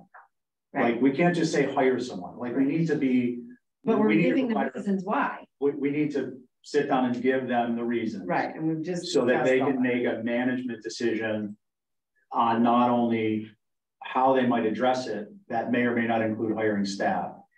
So there's another step in this process. So with HSAB, it was working. It was working. And they just pulled it out. Okay. So why do we have to explain what was working? Okay, wait, now you're confusing two topics. Well, I'm going back to that topic. I know, but because this is right on target. I'm gonna stop you, please. The process. I want to, it confuses the topic. Can we please stick to the one we're talking about, and then we can bring up I thought we were done with that other one. Well, no, I want to get determine if there's consensus.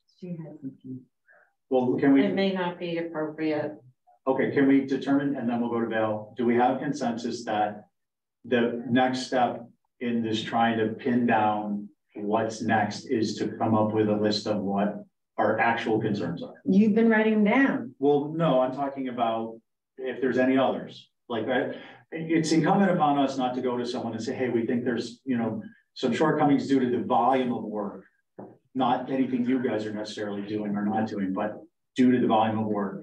These are what they are. I'm not going to go to someone with a half list. But that's what you've just written down. All of our comments were about the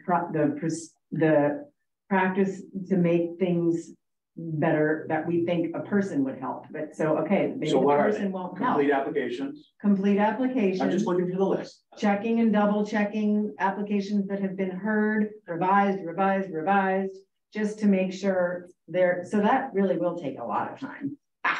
Right there. Wait, can you articulate that? Things don't slip through the cracks. So if an application comes in and it's been reviewed and we've said blah, blah, blah, then they go back and they do blah.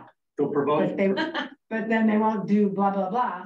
And they come back and they come back. So that's part of your procedural thing about 3 strikes and you're out. If you don't materially change something pretty damn quick, we're going to deny it. Oh, I thought you were talking about someone turning in proposed revisions to previous approval, but it's all these dumb little technical. Okay, we can come with the those are the things we need to articulate. Right. Well, we got it, but you don't want to give them 25 million examples. You want to give them one example. This can happen, and it falls through the cracks. So somebody has to be there to research back into how many times that building has been applied for, and what was the original, and what was in a tiered management structure. People who are on the line need to understand what it is you're asking for. A research artist. So you're talking about proposed revisions prior to approvals. So Kendrick fell through the cracks due to, that was really informational thing, but I understand. What else?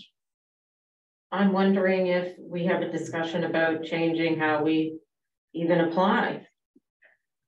I was wondering if we should have just a historic district HDC and the rest of the island HDC. Yeah, let the rest of the island go to shit. No, but just have a specific board for all the historic districts. Okay, so that's definitely a different topic. It's not happening, I know. So Belle, you were saying maybe, you know, I keep hearing, and I watched the FinCom meeting as well. Where the way we do things is outdated and archaic, and perhaps we shouldn't have all the paper. And since we use the thing, the little tablet, do we need the paper? So that, yeah, that's really involved because it's not as simple as you might think, and it gets involved. Here, look, let me give you an example. The in the software that's available, the application will not look like the application we have now. And it is basically like 4 simple things on a page, and then you go to another page, and then you go to another page. Now, can that, so that basically we wouldn't be presented with the information on one sheet. Can that be modified through a report format through a SQL database, so it prints out a copy of the application we commonly see now, so we can understand the information?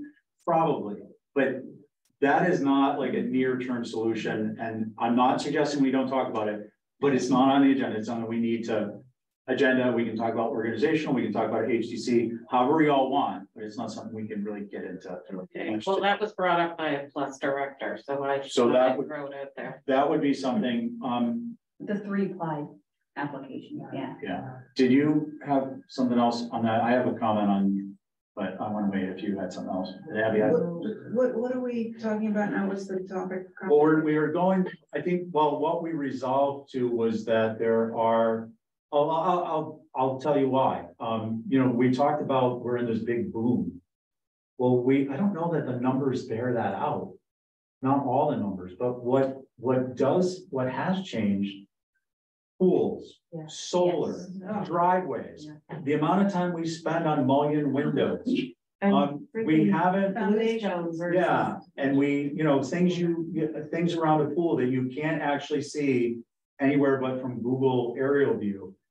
We spend a lot of time on those things, and I commonly say that those our woes are self-inflicted, and when I do, that's what I'm talking about. Those we've got, that's a 2-parter. We have topics that we historically have not really weighed into. They're of such a volume that they take a lot of time, and they also happen to be contentious. And then the other part of that is sometimes we talk about things that we could just establish a policy on and move on. If we don't want, as a board, I support Diane's concept of, you know, too many mold windows. Come up with a formula, make it a policy. Everybody knows what the goalposts are. They don't change from meeting to meeting, from commissioner to commission. Let's not use that as an example. Let's talk about. I just think policy on architecture is difficult. It's not, I mean, one house can have a white fence, but the next is not appropriate. So how do you? I'm talking about. How do you policyze? I'd like to finish this conversation. What I'm talking about is not that level. I'm talking about mini splits. Inappropriate on the front of the home. Inappropriate on the front half of the home. If you put it on, it needs certain type of cladding. These are types of policy decisions that, apropos a particular topic like a pool, we could resolve, and these could easily go through staff on consent without anyone having to be terribly concerned about it. Pools is not a good example because I know some of our members don't really support pools, so they'll be called. I'm just trying to come up with a concept. The best example is the mini Those are sort of unwritten policies, you know. But the point is that the point isn't the policy. The particular policy. The point is that we're spending a dramatic amount of time on newer things than when we refer back to quote unquote the old HDC. And we're always going to be spending time on those things, regardless of how many staff we have, because the staff don't sit at the table and talk about them. We're going to spend a lot of time on those unless we establish policies voted by the commission that can either be applied by staff, right, or that commission members can remind other commission members about at the table. Right. So we've segued, Abby made a good point. What are we talking about? But I wanted to bring that up because it's part of this whole discussion about how we're running the meetings and where we are in our process. Go ahead, please. Well, so we're talking about how to streamline. Is that what we're talking about? The process. So as an extension of the discussion of the HDC administrator, I just wanted to tie that in for public meeting. Well, I find that a lot of the applications recently are coming in with things like foundations that have been, you know, just not thought of historically, like what is it made out of, and they're just, sort of taking it down and putting whatever.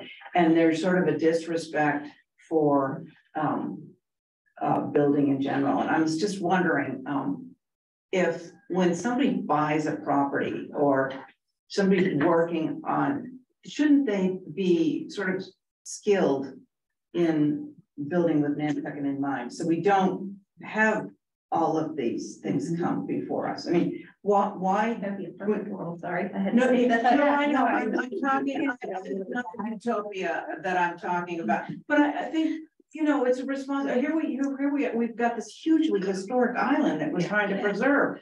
And if you buy here, you have that responsibility. There should be an article in the newspaper every week, or headlines in the newspaper every week saying, don't buy a property in Main Street if you're not gonna preserve it.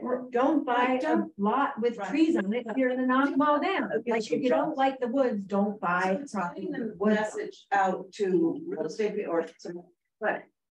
Well, John McLaughlin said it best, and people fall in love with Nantucket and they move here, and then they want to change Nantucket to where they came. Yes, they start with. But look, just on the operational side, the way that the HDC addresses that in a constructive manner is we establish a policy, and then that policy gets voted as a guideline. And then it goes out to the designers who work with the people who aren't informed, because otherwise we would need an article in the paper every week. No, but I'm just saying, let's That's vote. why we have an HDC. Wait a minute. The people who don't know come to us to apply and we tell them no. Right, but But maybe we could get. the issue Abby has brought up is that we're having to tell them no. The point I'm trying to make is that if we establish a guideline that we can point at that thing all day, no one looks at it. Right, but how do you make them look at it? So the point is this, we bring it up in discussion, we have a policy that is more specific than a guideline. And that is like with the mini splits, with the foundation. If your foundation is a certain amount deteriorated, like 100%, let's keep it simple, then you can replace it. If it's a historic structure, you need to replicate what was there. Well, if it's less, I'm not saying this is exactly, I'm just saying for point of, so I have an idea.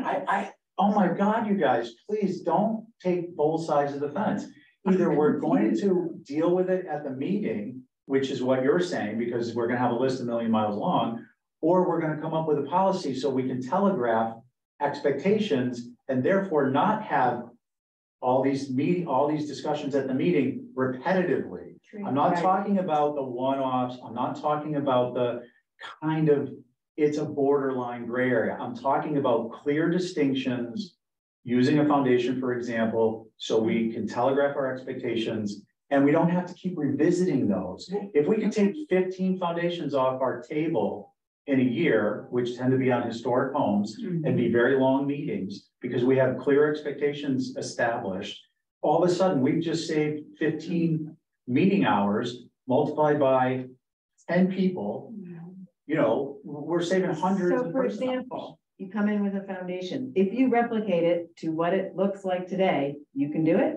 I didn't say that. I didn't say that. No, I'm saying. I just need an example. Okay. I get, the HVAC, but. The example is if you come in and your foundation is certified 100% deteriorated, absolutely non-salvageable through restoration, historic terminology restoration, that then we would consider at the table reviewing your application. Whereas if you come in and your foundation is 20% deteriorated, we're not going to review it. Go get it restored. I'm not saying that's what we're doing. I'm giving you an example. Okay, I like that. That was clear-cut example, and that's great. And then Abby and then Mary. I was just, okay, so this is a really bad idea, but what if? Which of these ones? You come up to the desk and you're an architect or you're a builder or you're whatever. And at the desk, when you get your application, there's something that somebody who's looking at them, processing this. You say, oh, you're doing a foundation, read this. You can all, or you're doing mini splits, read that. I know there would be a line of them, but we would take maybe the top 10. And if you came to do something, you'd have to read that piece of paper. I think that could be something that might be implemented in conjunction with us having particular rules for particular things. And then it would just simply be, because staff can't say, oh, you're doing this, you're being, but it can be on the checklist. It's just that It can be on the if it's before they go and do something. It can be, no, I got you. It can be on a checklist. Tons of checklists. Yeah. It can be like, if you have a foundation, that you're looking to replace its historic structure, see certain page of the guidelines and see this rule. And then it would be on a checklist, and staff aren't, again, we're looking to eliminate redundancy and repetitiveness that's unnecessary in our process, but we also don't want to be adding it to theirs. I still think we're gonna get the applications who wanna just try. I understand, but we just tell them no, and then we have to have some backbone. You guys, we are kind of borderline off topic. We're talking about specifics that could be helpful for our process in the light of this concept of an independent administrator, but I think we're getting a little far off. So Mary, if you have a comment that doesn't go further, then you It's not gonna go further. Okay. Very briefly, the reprint building with is a good one. There are no copies out there. Real estate agents can't give one to their home. I send a letter to every person who buys a historic home in the historic district. Many of them are not being bought by, I don't think corporations are people, so they're not really being bought by people who are going to live here. That's another issue. One of the things that you're talking about is something I think about all the time, which is how do you get people to value history? I would love to, we have a magazine at NPC that comes out once a year. I would love to do some sort of, Holly's written for it, promotion, if that would be helpful. If you could think of something, we did a class with real estate agents last year through the NAT, Holly and I did. I think any sort of outreach, I'm really heartened by so much of this conversation to see how, but it is, it's reaching those, how do you change people's hearts and minds to make them realize that historic preservation is the thing that has kept this island successful, profitable, all the things, a beautiful place to live. So I don't have the answer to that, but reprint and building it in. It's a good tool. Yeah, and will I say on that topic? We reprinted it like 10 You years ago. reprinted it when I was interning in that. What year? What years? 92. 92, but I was interning for them in 2003. But I do think this board scrutinizes historic structures a lot more than used to. Yeah, okay. But And we're in don't that place of time right now where we are a lot more. Guys, we're really starting to get through the on it. So I'm sorry. I think one of the things we'll do is we'll ratify some of the points we discussed today.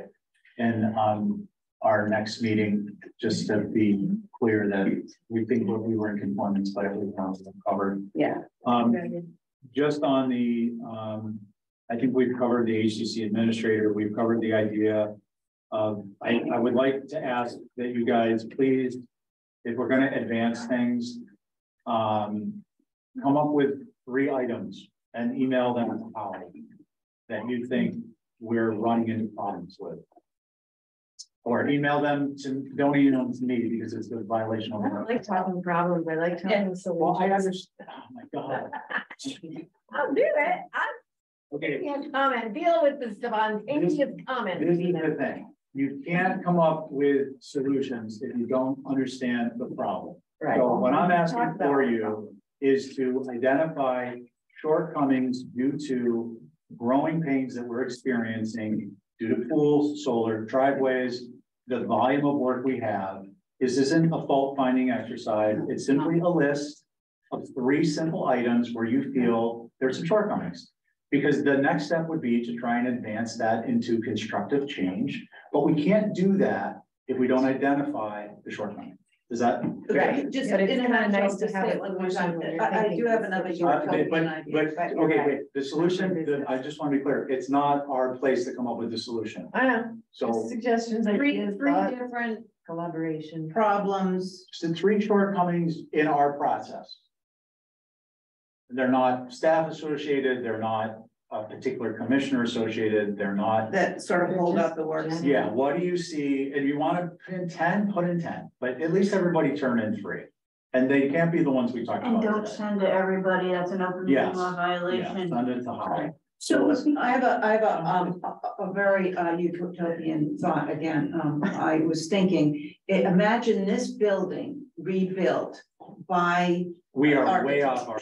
No, and we had departments, I mean, when you walk through here, just, come on. You go, look Right. where you guys are working. So And this is the most important commission on the island. Abby, I'm sorry, I mean- we're off, we can't. We have no control. So my suggestion, The heating Abby, is bill. get No, involved my with the question town is- to promote. No, I want that article brought forth again, and I'm gonna bring it up. Okay. Because We it got. talked about this. I It support it. got snubbed last time. I was in the Yeah. gymnasium and I couldn't bring it up.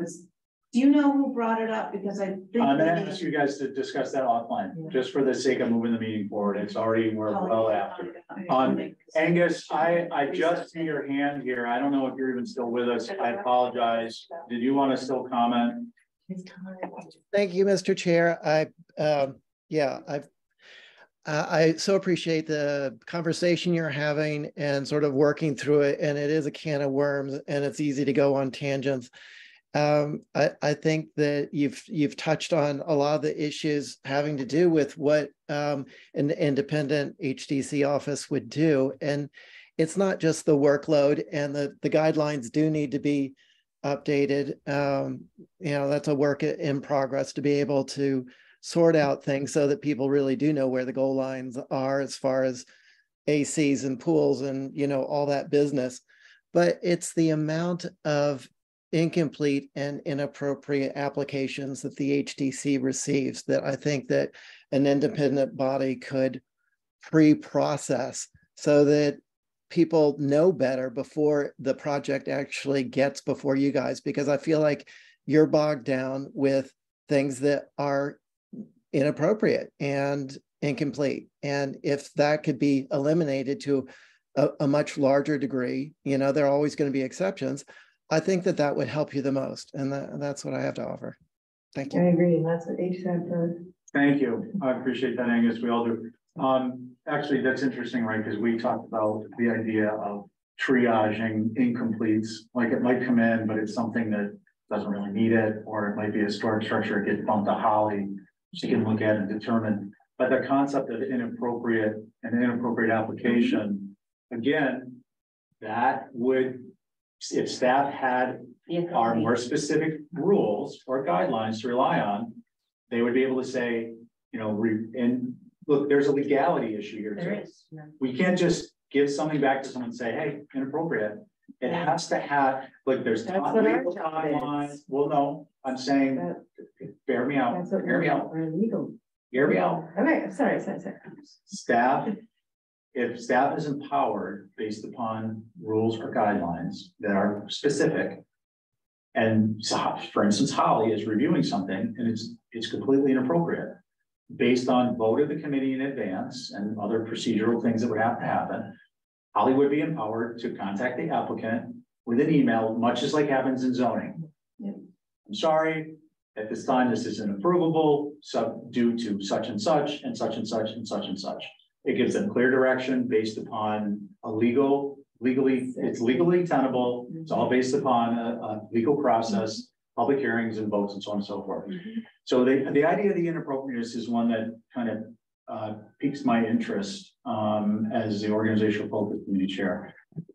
I think we've really kind of covered stuff here. I'd just like to say there was an inflection point in the meeting. I appreciate that we got to that point. I don't know exactly where it was, where it wasn't just frustration and me trying to keep the meeting on process. So I appreciate you guys hanging it through with me to the end, or to the inflection point rather. Another way of saying that is if you watch the beginning of this meeting and you watched a certain point, you would think you were in different meetings with different people. Well, because we're having a conversation. Well, I have a really hard time personally, not being able to have a conversation. And if she says something like, I understand, you know what I mean? I understand that there's rules established this order for a reason, so everyone has a chance to talk. So Right. it's not that I don't want to hear your opinion, it's just that the chair is kind of responsible for keeping order. Right. And when we But don't, if when we we're having, stifle the ideas, because this is an idea group, well, no, that that's, does benefit. well, one, that's not what this was. And two, if we want to have an idea group, we can then post it on the agenda that this is a brainstorming session. That's what I thought this was. Well, but that's not when I announced at the beginning. But I just didn't understand what you announced. Yeah, so, but then ask, and I tried to answer, and then it was, I did like, ask. well, you're talking a lot, and so I don't want to revisit, I think, because we got to a positive place, and I just wanted to thank you guys for sticking it out. I think it was very helpful to get off the kind of emotional topics and the personal topics and just get to the meat. Can I, Yeah, on please. your, thank you, Mr. Chair, on the topic of bringing up incomplete applications and mentioning that this could be something that a policy is provided. I just want to make it very clear, just like other things that have been established within the special act. Staff has no authority to approve anything. Right. So for instance, that's why we have that vetted act process of approval through staff. Mhm. So I just want to make it clear that if there was something that is going to be delegated outside of the special act to staff, that would require a home rule petition and amendment to the special act. That's why we More exist. people. We are the ones who have the Right. right to You have the say yes authority. or We're the no. We elected have the official. authority. But you have a potential of saying to somebody who brings, if you're looking at an application before it gets checked in, if the pool is right in the front yard, you say, oh, that's not Right, and something that's a HDC would policy ever and approve. procedure that I You'll think have that to- you Right. all could vet and make it very clear that you're not giving the authority, but you're saying. Directing. You're directing, yes, staff that we to don't want to work see on these our behalf. applications because X, Y, and Z. So Am I this- correct on Yes, that? and the simple Exactly it. operational solution is that our vote, That's when important. we vote on it, is that the HDC has determined that these three examples are inappropriate and will not accept an application for review. Now, we've got to review this to make sure it's all legally tenable. But the idea is that we predetermine what's certain things that are appropriate or not based upon long-standing practice and our long-standing guidelines, like a pool in the front of a house on Main Street, zoning aside. Let's just use that example.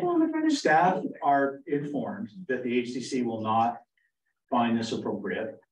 It's contrary to X, Y, and Z, so it's legally tenable, and therefore this needs to be reviewed. A way around that, if that's not exactly legal, and I'm not saying to be, anything other than be effective, is that how it used to be is the HDC, instead of reviewing it, they'd get it and they'd send it to design review. That's another topic for another day. I was just gonna bring that one up. Because design review it's just another topic for another day, but so I have reprints guidelines, design review. You don't remember that? Bill, what was the other one that you, Abby? Abby, I'm gonna let you run with the building on your own. Inappropriateness, Something was really inappropriate when it these came are in. organizational focus committee. They would go there first, and the people who were on that committee would Okay. help sort out how. Steve? Are you Yes. good? Well, I have to go to another meeting. I didn't know when this was going to be over. We are wrapping it up with your motion. Okay, I'll do a Johnny motion. Okay, John's motion to adjourn. All in favor, say, oh, we gotta do a roll call. Carrie? Aye. Bill? Aye. Diane? Hi. Abby? Okay, great. Thanks again, you guys, ladies. Thank you. Thanks.